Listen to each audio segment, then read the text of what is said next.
Hello, greetings. This is Gilles Mention. I come and say hello to greet you, to send blessings, and read a few cards to see what Spirit may want to wish to share with us. I have all kinds of old tarot decks that I've never used, and so I'm going to pull two cards of two tarot decks I've never used before. But I'm going to pull out 4 cards first from this Chinese deck. It is a wonderful deck. It is very sweet. What is the highest wisdom for us today? It is death. Death in the tarot is transfiguration. It is allowing ourselves to move into the state of non-resistance, so we can allow those changes to happen. For there may be chaos in the process of change. So we have to accept, stay as serene as possible, not to let ourselves be disturbed by the change. But the more we can embrace death, we can say yes to death, the more we can move into the new life that is offered. What we need to understand is the Seven of Cups.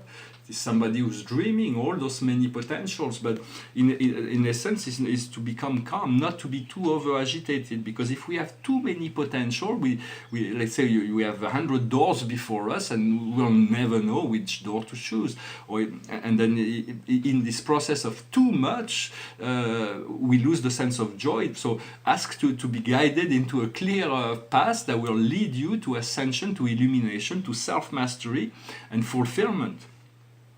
What we need to do is the 5 of coins. So it is not allowing ourselves to be materialistically entrapped in any by matter. So it is about allowing ourselves not to worry, not to trust more, and to do whatever we need to do to align ourselves, but not to focalize too much on material things. For us, as we take care of our inner self, usually it is a normal function that the material flow follows. And the general message for us today is a 7 of coins. It is the card of kindness. It is a very gentle person. It is things have to be approached from a very soft, sweet perspective, and so there will be great blessings that will be given to us. As a result of this process of transmutation and transformation.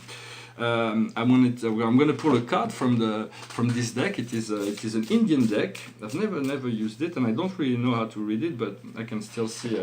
So it is called the Kama Sutra. So it's an erotic deck, and here we have the King of Wands. So it is two people making love on the top of an elephant. So the King of Wands is the seer. It is the one who sees. It is the one who has insight. It is understanding, returning to this path of self-empowerment, to return to regain all those psychic power, trust your intuition as much as possible, to let go of all those things that can be blockage to the process of sensitivity, such as drugs, tobacco, alcohol, coffee, or meat product. All those things are relative to you. I mean, some people can deal without those things, so it is not a matter of just I'm not here to tell you what to do with your life. Everybody has to decide. But the more we are able to move into this natural state of being, the more our DNA will activate, and there will be the process is if we have activated, it will happen, but those things will just slow down the process. Personally, I couldn't fast the last few days, but I've started fasting again. I realize I don't function really too well when I'm fasting, but I'm going to try to stick to it. And I'm going to pull a card from a really powerful Egyptian deck. I've never used it because the oracles are very, very severe, but it's a very beautiful deck. So I'm going to pull a card. This is it is of course for entertainment purposes. And here we have the 5. We'll use the Page of Cup, which it talks about study. It talks about reflection and consideration. And if we had it upside down, it means desire, seduction, distraction. Some of those oracles are extremely severe, more than half, like 70% of the oracles are negative, so that's why I do not use it. It is a little bit heavy, for it relates of a time that was much darker. Now we moved into a higher level, higher frequency. Everything is frequency, and so we want to remain on this timeline. I wanted briefly to talk about the inner Earth. We'll come to discover that Earth is actually not as solid inside as we believe it to be. There was a scientist that made those certain discoveries. I think his name was Admiral Byrd, and many years ago, the American army tried to invade through the portal of Mount Shasta. On the other side, there is a city of Telos. They tried to invade the inner Earth, and they responded with a sonic boom. They ran so scared they never returned. So, of course, because the Agartha, they moved into these inner planes 800,000 years ago, and peace reigns on these inner planes. There is ocean, there is birds, there is amazing animals, and the cities of light, the crystal cities. They are five-dimensional civilization that is right below our feet, and there is a neutral ground between the outside and the inside, and slowly this neutral ground is moving towards the surface as we become more pacified. Eventually the inner plane of Agartha will eventually merge with the outer, and then it will be a magical discovery, so that the outer civilization and the inner civilization will become one civilization. It is a fifth-dimensional civilization. Of course, there is also the city of Shambhala, that's quite known, of part of Agartha. And it's located somewhere on the opposite side of the Gobi Desert.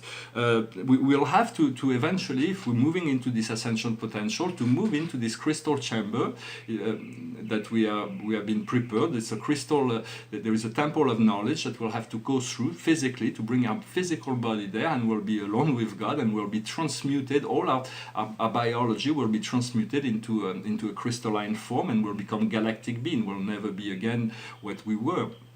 And that will mark the end of our cycle in physicality as third-dimensional beings. And so understand there is an Agarthan that's always monitoring everything. If we have chosen the ascension, that's monitoring us in relationship to our DNA, our experience, so that they can attune it and get ourselves ready for this transformation. For once this will happen, we'll have to be in the crystal chamber, so that we'll be completely transmuted. And so I hope this message was interesting for you. I was this morning I received a visitation. I did not see him, but my I am presence told me that I was visited by Ra. It's a great, it's a solar being, a stellar being, the father of the Egyptian civilization. And so maybe tonight I would pay him a visit on his temple of creation on the planet Saturn. And so you're welcome to, if you feel inspired to do that, to use your intention to project yourself into this great temple. I've never even been allowed there, so I don't know how much what's the minimum vibration to access, but I will do that. Even if you do not access those higher planes, but by your intention to project yourself into this heavenly realm, you will be led into a sub dimension that will provide a beautiful experience. So it is important to know that we can travel in the universe just by thoughts. Eventually we'll become more used, and it will become a natural thing for us. This painting behind me is, first this painting is the halls of Amenti. Below the pyramids there is the memory, the Sphinx, and this eternal life, this eternal... It is where the memory, the record of everything is kept there. For the pyramids will be reactivated really soon. But this painting is called Dissolution. There is a whole star field. It took me quite a while to paint it, and it's very, very deep. There is a lot of details. It's almost an abstract painting, but it is not. And it took me about almost 1 year to integrate the signature on top, which is now in a gray format. But I had to do like 1,000 different colors and tests just to integrate the signature, so that the signature wouldn't be too visible. For in a painting, everything has to work together. There cannot be one aspect that takes over everything else, otherwise the eye no longer circulate within the painting. And so I'm going to finish with a little song. It's a beautiful song. It goes like this. Morning has broken like the first morning. Blackbird has spoken like the first bird. Praise for the singing, praise for the morning, praise for them springing fresh from the world. Sweet the rain's new fall, sunlit from heaven, like the first dew fall on the first grass. Praise for the sweetness of the wet garden, sprung in completeness where his feet pass. Mine is the sunlight, mine is the morning, born of the one light, hidden so plain.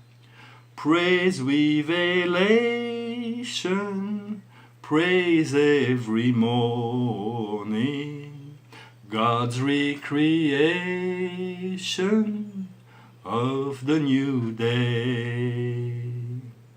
Morning has broken like the first morning, blackbird has spoken like the first bird. Praise for the singing, praise every morning, praise for them springing fresh from the world. Well, thank you very much, and I'll talk to you soon. Namaste. Thank you.